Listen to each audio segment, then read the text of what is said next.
first. On April 17, 1897, a mysterious airship was seen in the skies over the small Fort Worth suburb of Aurora, Texas, on a collision course with the home of a local judge. The story of the Aurora crash is fairly simple and straightforward. According to the newspaper accounts at the time, early in the morning of April 17, 1897, a large silver cigar-shaped object came fluttering closer and closer to the earth, struck a tower at Judge Proctor's house, exploded, scattering debris all over the place. 2 days later, April 19, 1897, the Dallas Morning News reported, "About 6 o'clock this morning, the early risers of Aurora were astonished at the sudden appearance of the airship which has been sailing through the country. It was traveling due north and much nearer the earth than ever before. It sailed directly over the public square, and when it reached the north part of town, collided with the tower of Judge Proctor's windmill and went into pieces with a terrific explosion."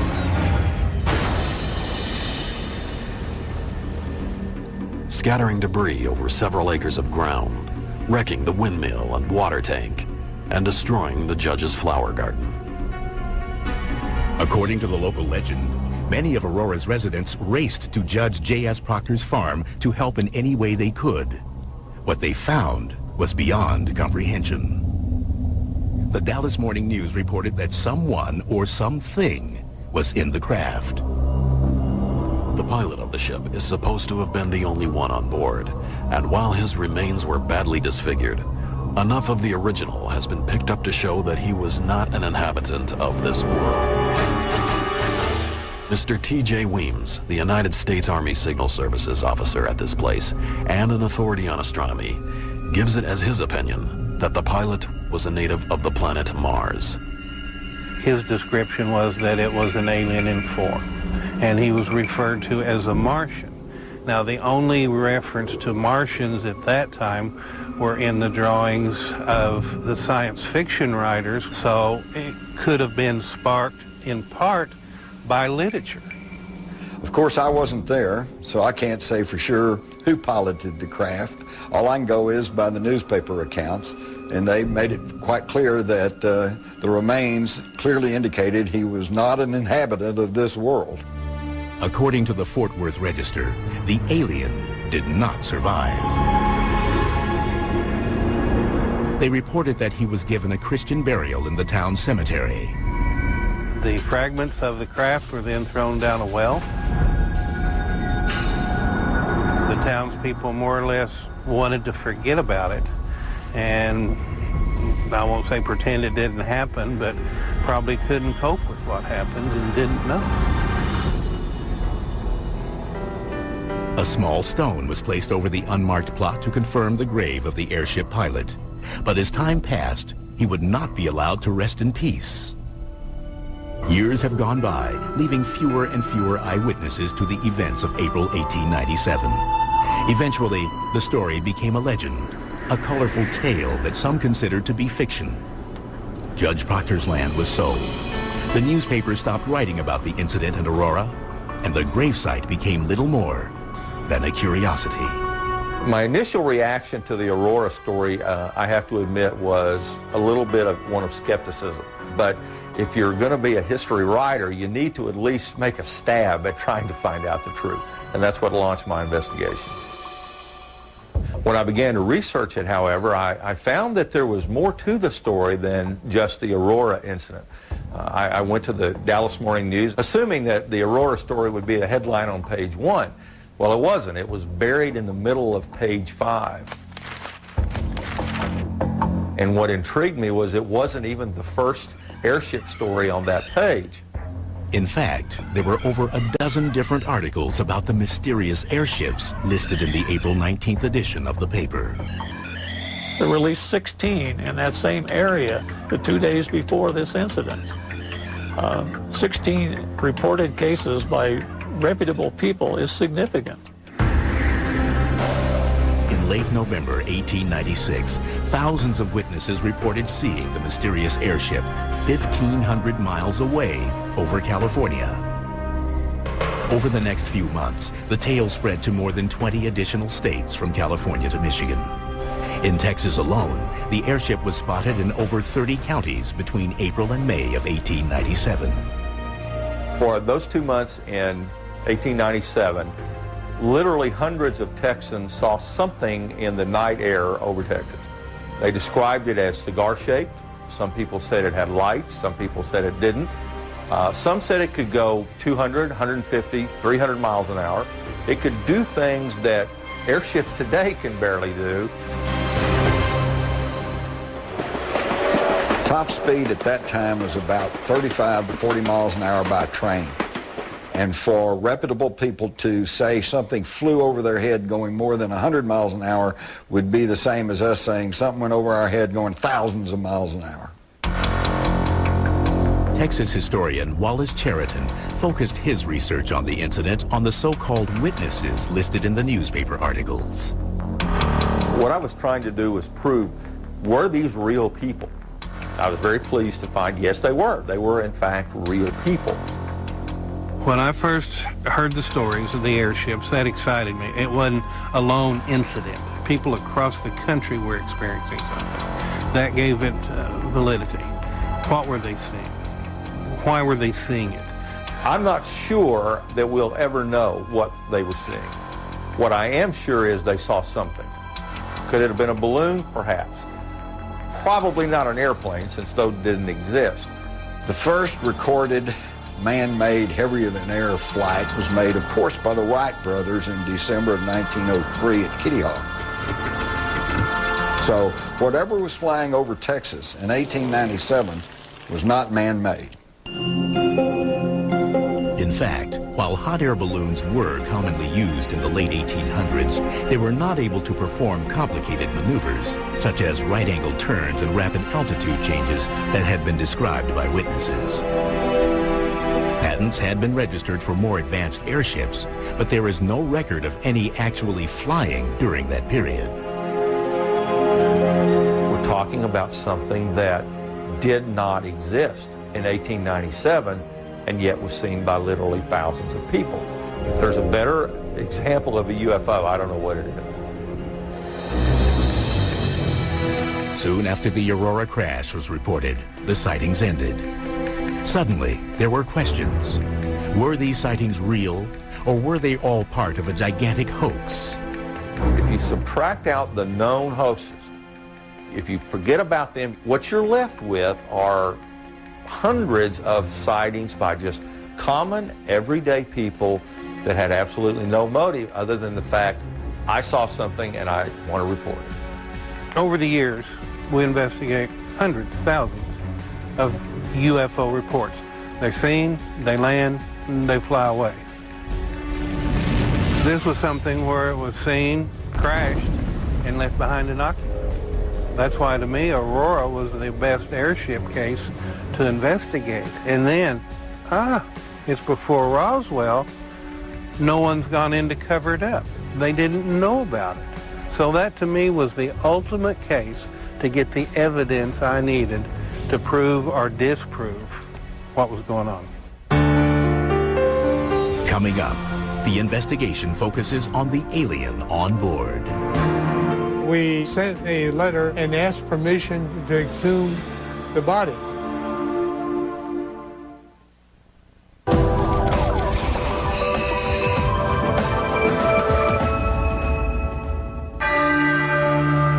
Aurora, Texas, 1897. 50 years before Roswell. Newspapers reported a major crash and a dead spaceman buried in the Aurora Cemetery.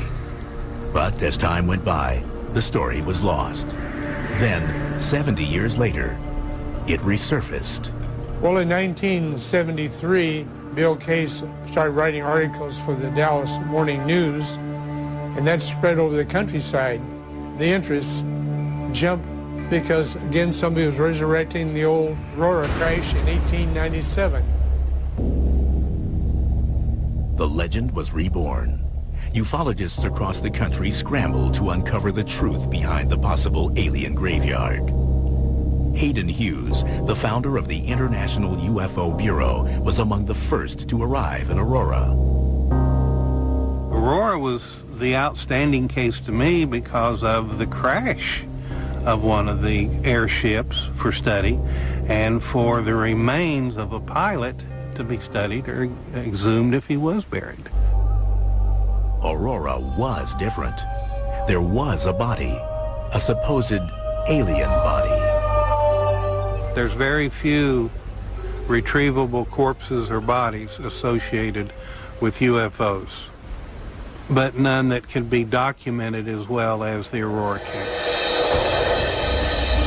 My belief in what the occupant pilot was what it was said, that it was the pilot of what the craft was. His description was that it was an alien in form. It was small in stature, which would confirm the type of creatures that are seen most frequently aboard UFOs. They are small in stature, childlike in size. The body, the crash site, the remnants of the airship. To Hughes, these had to be either the real thing or a hoax, and it was worth investigating. As to what to expect when we came to Aurora that first time, I was quite surprised that it wasn't as big as I visualized it to be. Coming into town, where was it? Well, we just went through it. There's the cemetery, okay? There's the hill. The windmills over this way.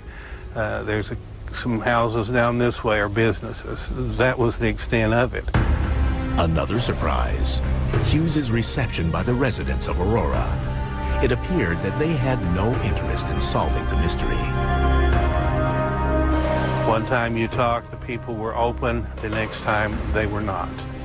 We were allowed in the cemetery on some occasions. On some occasions, we were barred and could not go in the cemetery. So the emotional level of the town kind of told me they wanted no involvement with it.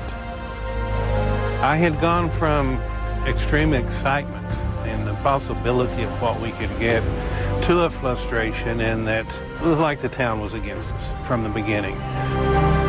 Then Hughes and other UFO researchers in Aurora had a breakthrough, the discovery of first-hand accounts of the crash.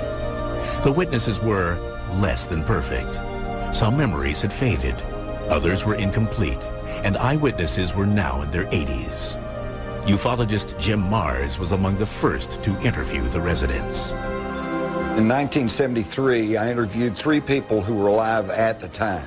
One, Robbie Hansen, said it was a hoax, but then by her own story, she was not a direct witness, had no direct knowledge of it. Her father was told about it, he laughed, thought it was a hoax, and that stuck in her mind.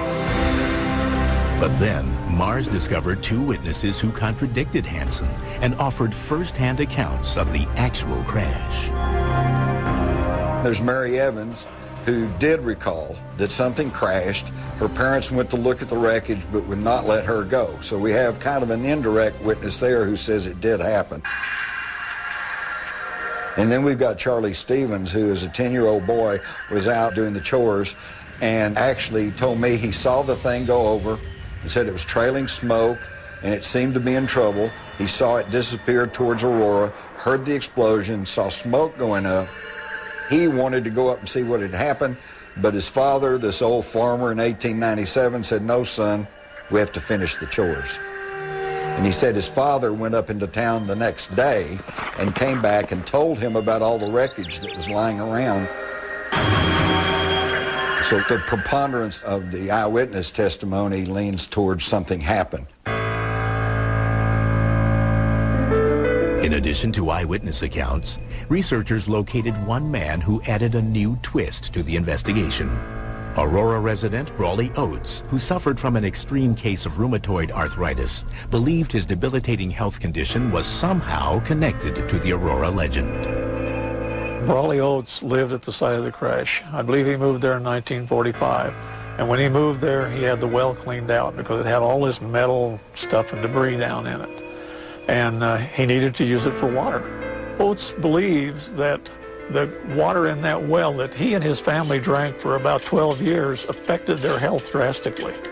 In fact, he developed some of the worst arthritis conditions in his hands and other things that anybody has seen. I don't see how a person could survive or could walk or could function in any way. And basically it was, they would either swell up so big that they would burst.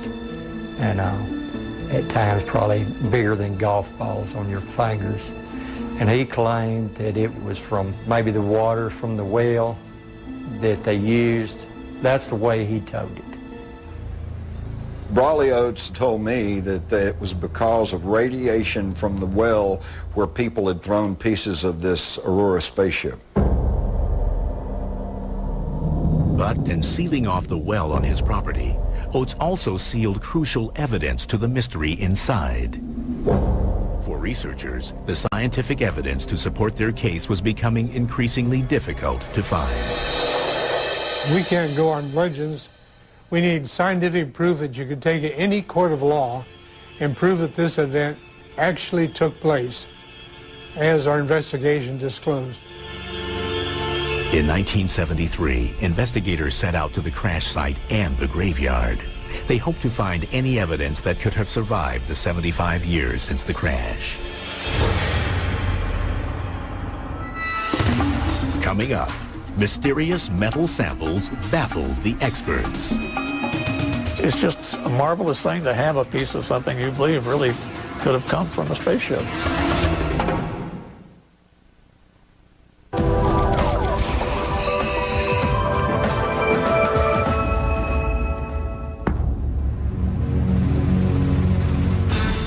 In the 1973 investigation, researchers found witnesses that authenticated an airship crash in April 1897. There were also claims of an alien buried in the local cemetery. But even with personal testimonies, ufologists realized that they needed scientific evidence. They hoped to find debris from the crash on the property formerly owned by Judge J.S. Proctor. What happened to the metal is probably anyone's guess at this point. The best guess to me was the main bulk of it was hauled off, and what was left behind was thrown down the well. Finding the well was easy, but researchers quickly discovered a problem. The well had been sealed off years earlier by the new property owner, Brawley Oates. He had this big slab of 8 by 8 feet concrete over the old well. So to move that would be a major job. Discouraged, investigators turned their search for clues to other parts of the property. They went around and they got the little pinging of the machine, and they dig down and they find pieces of stuff. And some of the things they found were natural things you would find on a piece of property that had been around for years and had been farmed. Nails, bolts, and many other identifiable items were dug up at the crash site. But then, something caught their attention. One of the fellows from Corpus Christi, Texas, found a piece that was very significant that MUFON has actually had analyzed by John Schuessler. This was tested 2 times. In 1973, immediately after it was taken out of the ground, it was transmitted to me, and I took it into an aerospace laboratory. This laboratory was one that was used to determine the failure modes of aircraft and spacecraft parts. So they had the latest and best equipment. They're the ones that did the first analysis and determined the unusual nature of it. The analysis showed it had been there for a long, long time. And then when you cut into the metal, they were 95% pure aluminum and 5% iron. 5% iron in solution in aluminum is a no-no. It doesn't mix that way. It's like less than 1% normally. And when there is iron, there's usually zinc or other materials. There was none of that in this case. Although the major aerospace laboratory that initially tested the sample has asked to remain anonymous for this program, Schuessler verified the results with Anastas Laboratories in Houston, Texas. According to Schuessler, both laboratories reached the same conclusion. Intrigued, he had the laboratories continue their tests on the sample to further determine the object's origin. The stories were that this thing exploded. It blew molten material out of this vast explosion mess, and that material hit things and dried and cooled. Well, the structural analysis of the material showed that it was air-cooled on the ground after it had been molten in the air. So the structure was perfect to fit the story. Has Schuessler uncovered the smoking gun to the Aurora crash? The material found and analyzed in 1973 couldn't have been made at that time on that farm or in the town of Aurora or anywhere around there, but it had to have been made in a very sophisticated laboratory using ultra-pure refining techniques. It's just a marvelous thing to have a piece of something you believe really could have come from a spaceship. Newspapers were quick to jump on the story of the new investigations into the airship crash, and as a result, the accuracy of the reporting suffered. Such was the case with a different sample sent to Dr. Tom Gray, now a professor emeritus at Kansas State University. One day there was a knock at my door, and a gentleman came in, and he had in his possession pieces that he had found at the reported site of the spaceship crash in 1897. Dr. Gray's colleague asked him to analyze the samples to determine if this was a piece of the Aurora spaceship. What you are looking at is the actual artifact that was tested. I showed this piece to my father-in-law a few days after I had done the analysis, and his first comment to me was, "Where did you get that water pump impeller?" And so I kind of knew that that didn't come from a spaceship for sure. Once he determined the first sample's mundane origin, Dr. Gray began testing the two remaining metal strips. Once he discovered the pieces were primarily iron, he made an unusual finding. When I checked their magnetic properties, I did it by basically putting them in the presence of a magnet, and they didn't interact with that magnet, and I thought, that's kind of interesting. Perplexed, Dr. Gray searched for a certified metallurgist to give a second opinion on his puzzling find. It turns out that iron zinc alloys can be non-magnetic or magnetic depending on how they're cooled. Then, Dr. Gray relayed his story, along with his conclusions, to his school newspaper. When the article came out the next day in the campus newspaper, the headline basically said, "Physicist finds non-magnetic iron at site of Aurora spaceship crash." There wasn't one word in that article at all about the fact that I needed to talk to the metallurgist to find out what these properties were. And of course, then the cat was out of the bag, so to speak. As a result, Dr. Gray, his findings, and the piece of the Aurora spaceship became a part of the legend. But this part of the saga was misrepresented. Newspapers sometimes are in the business of reporting what they see as the news. That's not necessarily really what the news is. The real truth of the matter is, those materials were the kind of things you would have expected to find in a farmyard in Aurora, Texas. Having gleaned all the evidence they could from the crash site, investigators now shifted their focus toward the Aurora Cemetery. People said there was a body that was blown out of the craft and it was badly mangled. And the story was they gave it a Christian burial in the local cemetery. We were trying to determine what was the oldest part of the cemetery. That was our logical place to start looking first. They wandered around looking, and one of the local people said, those people aren't looking in the right place. You got to look for this 100-year-old gnarled oak tree. It's got a big beehive in it. So our investigators went there, and they found this small stone that looked like it had an etching of some kind of an airship.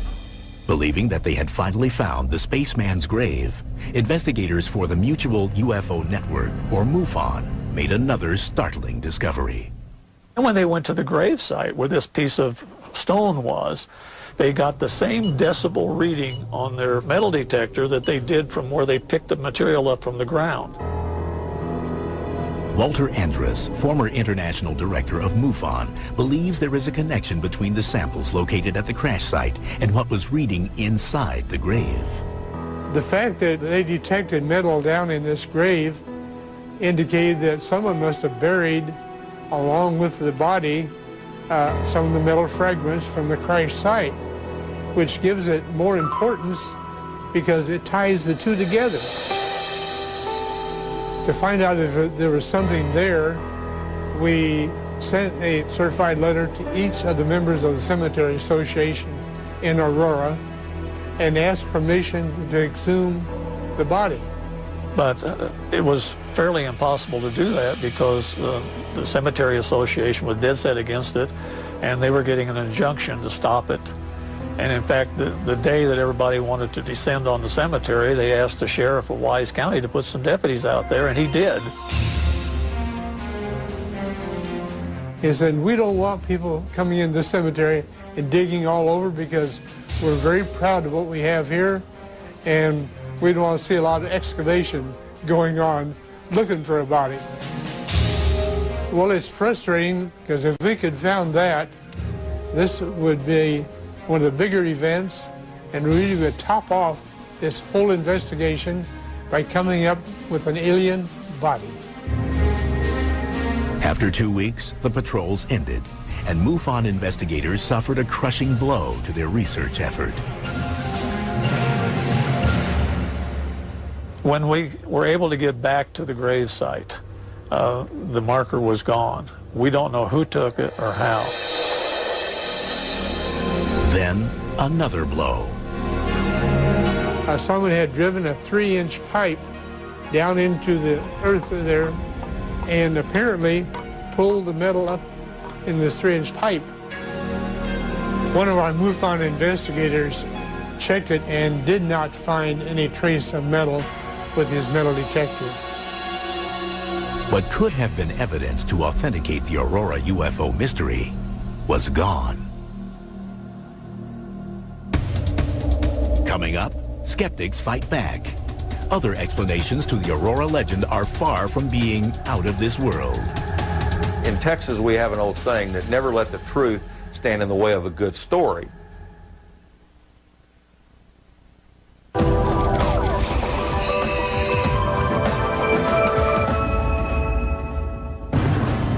Was this really Texas's Roswell?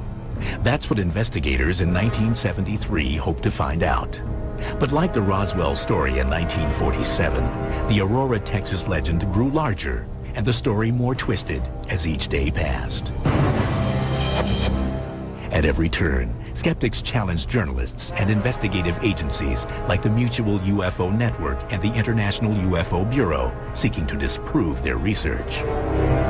The theories ranged from balloons soaring through the sky to the belief the Aurora legend was merely concocted to save a dying town. The most prevalent theory to explain the 1897 airship mystery is that it was a balloon. Well, unfortunately, there is physically no way it could have been a balloon. There are no balloons that can rise or fall with lightning speed. They cannot turn at right angles. They cannot go vertically up and vertically down. They simply can't do it. I don't think the balloon theory is feasible in this because of the detailed descriptions of the different airships that were available at the time. The government, even in the 40s, tried to claim that different pilots were chasing balloons. Even the famous Roswell crash was a high-altitude balloon that had actually crashed. So the balloon theory has been there a long time. With these facts, many dismissed the balloon theory. Other skeptics, however, theorize that the Aurora legend is simply a made-up story, invented by the author of the original Dallas Morning News article from April 19, 1897. In my opinion, the Aurora story was one that was concocted by S.E. Hayden. I did find some people that seem to have recalled that their ancestors had said that Hayden was a great practical joker. And what a wonderful practical joke this was in 1897, except that it wasn't recognized at that. I've heard the allegation that the author of this article, Mr. Hayden, was a prankster and a hoaxer. I've seen no hard evidence of that, and I've seen no other articles that he wrote that turned out to be wrong. Although Cheriton is challenged by some experts, he offers a convincing argument to back up his claim. If Hayden was acting as a reporter as opposed to a hoaxer, seems very strange to me that he didn't follow the story up to say, well, people showed up for the burial of the alien and we put a little grave marker over it and somebody said a prayer. It was a wonderful ceremony. That to me would have been expected, but yet it didn't happen. The mayor of Aurora, Texas, Barbara Brammer, has spent many years researching the town's history and believes her input may solve the Aurora legend. The legend, from what I have been able to read, started after several disasters that we had in the city. The first of those disasters was a brutal boll weevil infestation, which destroyed Aurora's primary cash crop, cotton. Shortly thereafter, there was a fire on the west side of the town that destroyed several buildings and several people lost their lives. And the deaths did not stop there. Shortly after the fire, a massive outbreak of spotted fever nearly wiped out the remaining population of Aurora. It was in 1896. Everybody tried to leave it could. The whole city at one time was under quarantine, and the only time they left their houses was whenever they went to the cemetery to bury someone. In the early 1890s, Aurora saw a glimmer of hope. The railroad was set to lay track in the town and provide much-needed economic relief for the townsfolk. They got as far as laying a spur in this direction for the railroad, and then another railroad was going to be coming from out west, and it got within 27 miles of this before it was stopped. And it became known then as the railroad that never was. The town was crippled economically, and the resident spirits were crushed. It is this string of events that some believe might provide the motive for the Aurora legend. Aurora definitely needed the railroad to save everything that it had going for it at that time. When it didn't come through, it started downhill. People started moving away. I believe the people who were left in this town needed something to look forward to, and this could be the reason that someone made up the story. The debunkers said Judge Proctor did not have a windmill, okay, so therefore the whole story is bogus. According to Charlie Stevens, no, he did not technically have a windmill, but he had a wooden derrick windlass, which is a wooden tower used to haul up the sump on his well. So that's a matter of semantics. There was a wooden tower there that the thing could have crashed into.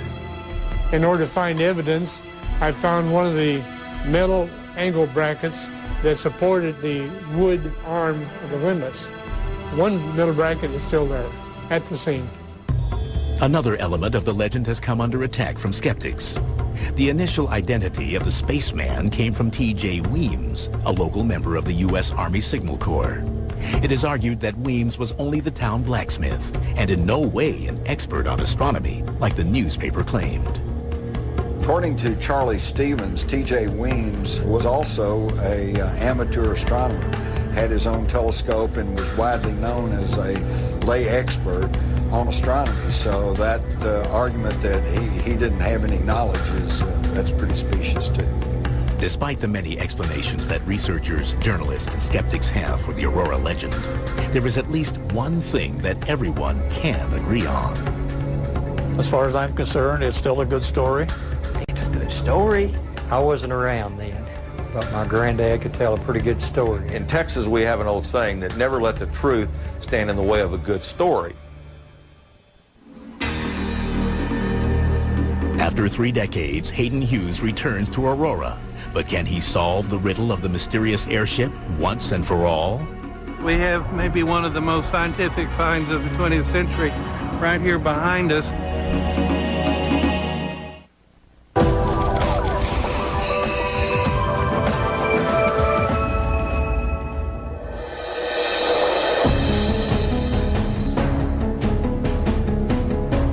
It has been more than 100 years since the quiet of Aurora, Texas was allegedly shattered by the crash of a mysterious airship.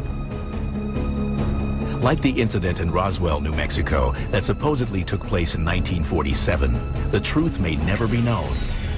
But to some ufologists, this case from 1897 may be the key to solving the whole UFO phenomena once and for all. The significance of the Aurora encounter was that there was a body left to be studied, and that there were hundreds of sightings of the same description over the central United States during that time. We see what happened at Roswell, we see what happened at some other sightings, but this one held the answer, and because it was before modern day censorship, that's a key. It's still there. No one went in to cover it up.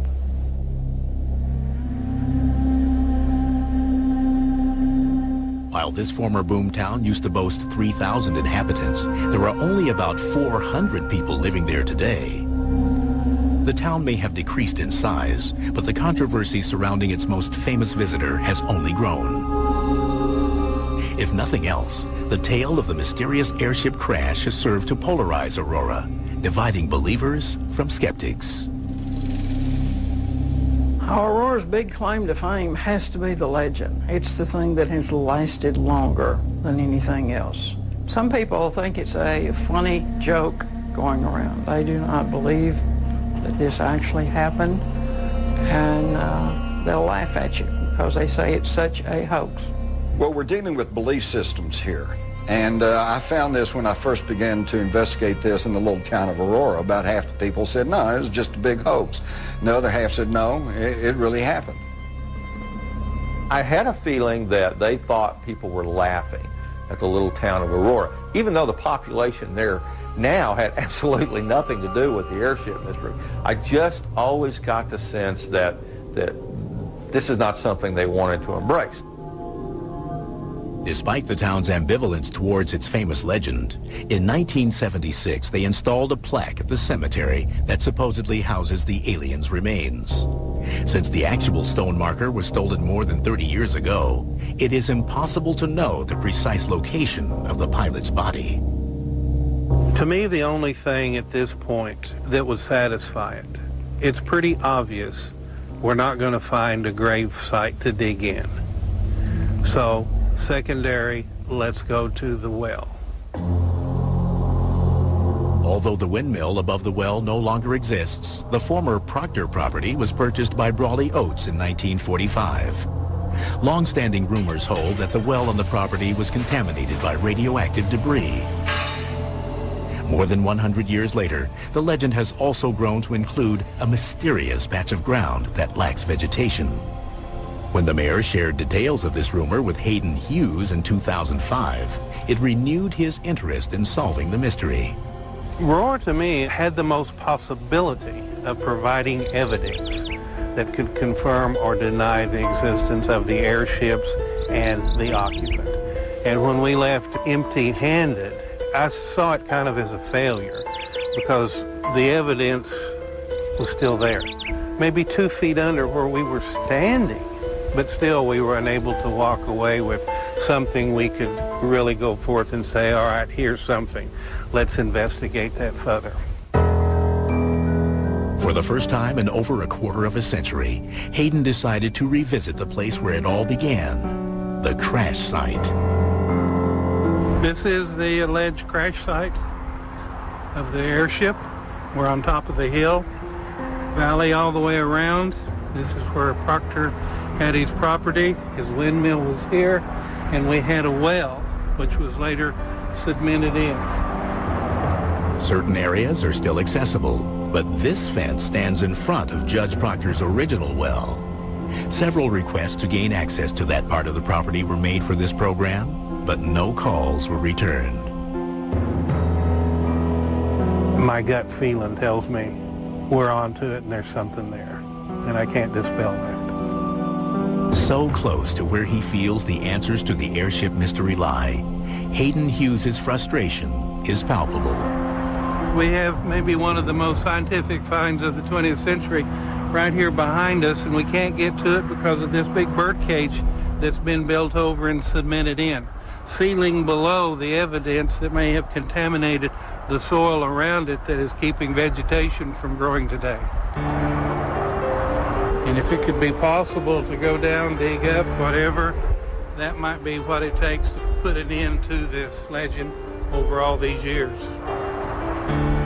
If we could find out what is in that well, we would know if there's any radiation occurring there, or even parts of the crash site. When the craft blew up and exploded, there could be pieces down in that well.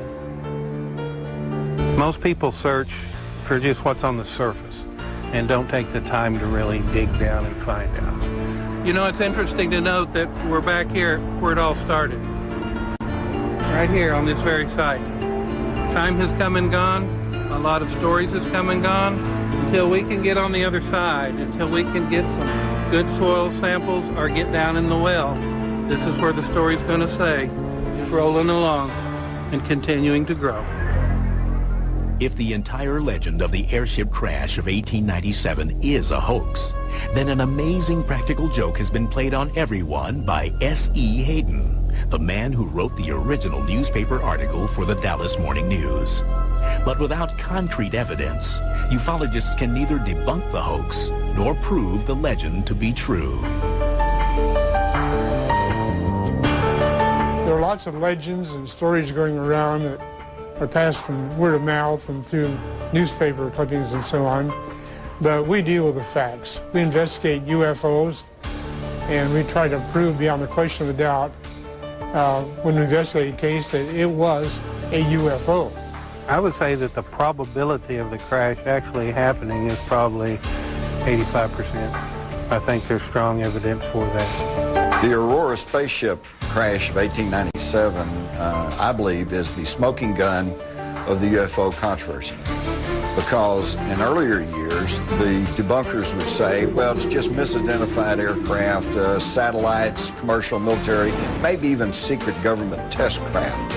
Well, I often thought, wouldn't it be great if we had a well-documented instance of a UFO before any of that was in the air?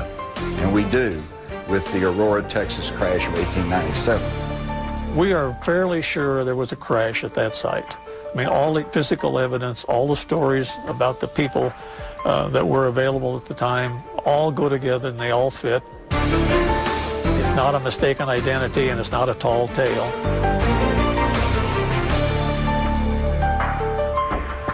My conclusion, in a nutshell, something happened in 1897 that to this day we cannot explain. We can eliminate a lot of stuff. We know it wasn't a balloon. We know it wasn't an airplane. What was it? I don't know. UFO? Obviously. Where the UFO came from, that's the big... The fragments of the craft were then thrown down a well. The townspeople more or less wanted to forget about it, and I won't say pretend it didn't happen, but probably couldn't cope with what happened and didn't know. A small stone was placed over the unmarked plot to confirm the grave of the airship pilot. But as time passed, he would not be allowed to rest in peace. Years have gone by, leaving fewer and fewer eyewitnesses to the events of April 1897. Eventually, the story became a legend, a colorful tale that some considered to be fiction. Judge Proctor's land was sold. The newspapers stopped writing about the incident in Aurora, and the gravesite became little more than a curiosity. My initial reaction to the Aurora story, I have to admit, was a little... Jay Weems, the United States Army Signal Services officer at this place and an authority on astronomy, gives it as his opinion that the pilot was a native of the planet Mars. His description was that it was an alien in form, and he was referred to as a Martian.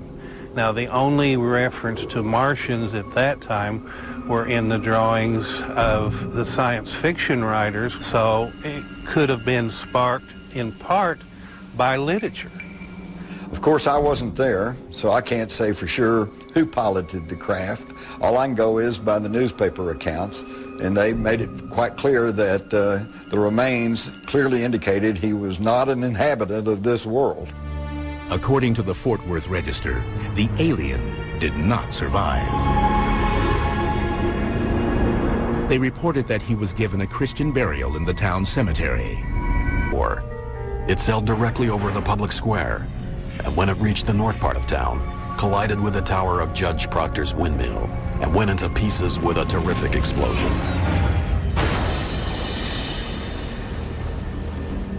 Scattering debris over several acres of ground, wrecking the windmill and water tank, and destroying the judge's flower garden. According to the local legend, many of Aurora's residents raced to Judge J.S. Proctor's farm to help in any way they could. What they found was beyond comprehension. The Dallas Morning News reported that someone or something was in the craft. The pilot of the ship is supposed to have been the only one on board, and while his remains were badly disfigured, enough of the original has been picked up to show that he was not an inhabitant of this world. Mr. T. Bit of one of skepticism, but if you're going to be a history writer, you need to at least make a stab at trying to find out the truth, and that's what launched my investigation. When I began to research it, however, I found that there was more to the story than just the Aurora incident. I went to the Dallas Morning News, assuming that the Aurora story would be a headline on page 1. Well, it wasn't. It was buried in the middle of page 5. And what intrigued me was it wasn't even the first airship story on that page. In fact, there were over a dozen different articles about the mysterious airships listed in the April 19th edition of the paper. There were at least 16 in that same area the 2 days before this incident. 16 reported cases by reputable people is significant. In late 1st, on April 17, 1897, a mysterious airship was seen in the skies over the small Fort Worth suburb of Aurora, Texas, on a collision course with the home of a local judge. The story of the Aurora crash is fairly simple and straightforward. According to the newspaper accounts at the time, early in the morning of April 17, 1897, a large silver cigar-shaped object came fluttering closer and closer to the earth, struck a tower at Judge Proctor's house, exploded, scattering debris all over the place.